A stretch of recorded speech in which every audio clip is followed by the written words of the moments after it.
Hello everyone, তো আজকে দেখো আমরা চলে এসেছি মাঠে। আর আজকে আমরা এসেছি শাক তুলতে। তো চলো তোমাদের দেখাচ্ছি। এই দেখো, এগুলো হচ্ছে বেতো শাক। তো আমাদের এখানে এগুলো বেতো শাক বলে, আর অনেকে এগুলোকে বতুয়া শাকও বলে। ঠিক আছে, তো দেখো মাঠ ভরা শুধু এই শাক। আর এই দেখো আরেকটা যে শাক তোমাদের দেখাই, এটা এটা হচ্ছে আমাদের এখানে বটুকুনি শাক বলে। ঠিক আছে, তো দেখো জমির ভেতরে কত বেতো শাক।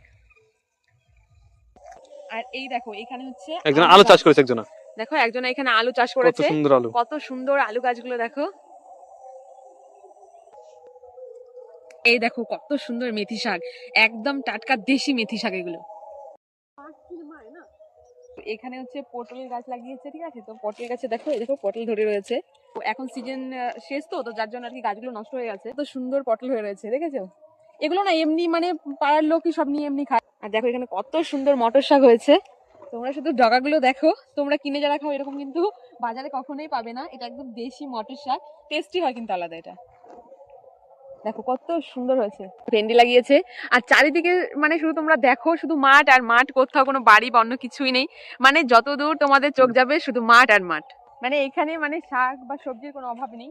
আর দেখো চারিদিকে পুরো মাঠ, কত বড় মাঠ এদিকে।